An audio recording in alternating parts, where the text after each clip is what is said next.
এবার বোন দুলাভাই আমার বাসায়। আমি তো কয়েকদিন আগে বোনের বাসায় দাওয়াত খেয়ে আসলাম। তো এবার বোন আর দুলাভাইকে দাওয়াত করেছি আমার বাসায়। তো আমি তাদের জন্য কি আয়োজন করলাম, চলুন আজকে আপনাদের সাথে সেটি শেয়ার করব। এই যে এখানে দুপুরের আয়োজনে ছিল পোলাও, তারপরে রান্না করেছি রোস্ট, ডিমের কোরমা, এখানে আছে চিংড়ি, গলদা চিংড়ি, এটা ভুনা করেছি একেবারে সুন্দর করে।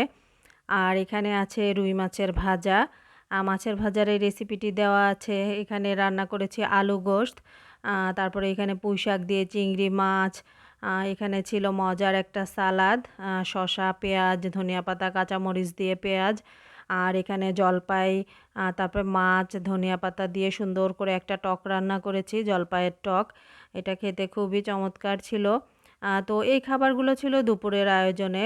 দুপুরের এই খাবারগুলো খাওয়ার পর তারপরে রাতের আয়োজনে কি ছিল সেটিও আপনাদের সাথে শেয়ার করি, চলুন। এই যে রাতের আয়োজনে ছিল সব দেশীয় খাবার। এইখানে ছোট দেশি শিং মাছ, একেবারে দেশি এই শিং মাছগুলা তাজা তাজা ছিল, খেতে খুবই চমৎকার ছিল এই শিং মাছগুলা। শিং মাছগুলাকে ভুনা করেছি। তারপরে এখানে ছিল হচ্ছে, এগুলো হচ্ছে দেশি মুরগি। রোস্টের সাইজের যে দেশি মুরগিটা, সেই দেশি মুরগিটা আলু দিয়ে সুন্দর করে ঝাল ঝাল করে রান্না করেছি। এখানে ছিল পাঁচমিশালি ছোট মাছ, যেটা একেবারে মাখা মাখা করে চচ্চড়ি করেছি। তাজা এই মাছগুলো খেতে খুবই চমৎকার ছিল। এখানে আছে লাউ চিংড়ি, লাউটা রান্না করেছি ছোট চিংড়ি দিয়ে, নদীর যে ছোট চিংড়িটা থাকে, সেই ছোট চিংড়ি দিয়ে লাউ। আর এইখানে ছিল আরেকটা মজার খাবার, এটা হচ্ছে মাসকলাইয়ের ডাল। তো মাসকলাইয়ের ডালটা রান্না করেছিলাম ডিম দিয়ে। মাসকলাইয়ের ডালটা খেতে কিন্তু খুব চমৎকার লাগে। আর এই সব কিছুর সাথে ছিল সাদা ভাত। আর তারপরে তাদের জন্য বিকেলের কিছু নাস্তার আইটেম ছিল, সেগুলোও আপনাদের সাথে শেয়ার করি। এটা হচ্ছে স্প্রিং রোল। খুবই চমৎকার হয়েছিল স্প্রিং রোলটা। ইনশাআল্লাহ আপনাদের সাথে রেসিপি শেয়ার করব। এই যে স্প্রিং রোলগুলো সুন্দর করে ভেজে নিয়েছি।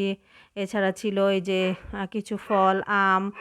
তারপরে এখানে একটা পুডিং বানিয়ে নিয়েছিলাম কয়েকদিন আগে, পুডিংয়ের রেসিপি আপনাদের সাথে শেয়ার করেছি। এছাড়া বিভিন্ন ধরনের ফল, স্প্রিং রোল, এই তো এগুলাই ছিল মোটামুটি আয়োজন। তো ভিডিওটি দেখতে আপনাদের কেমন লাগলো জানাতে ভুলবেন না কিন্তু কমেন্টস করে। তো সবাই ভালো থাকবেন, সুস্থ থাকবেন। আর সবশেষে আমার আমার কিচেনের মজার চা। আর সবাই তো এই চাটা খেতে খুবই পছন্দ করে।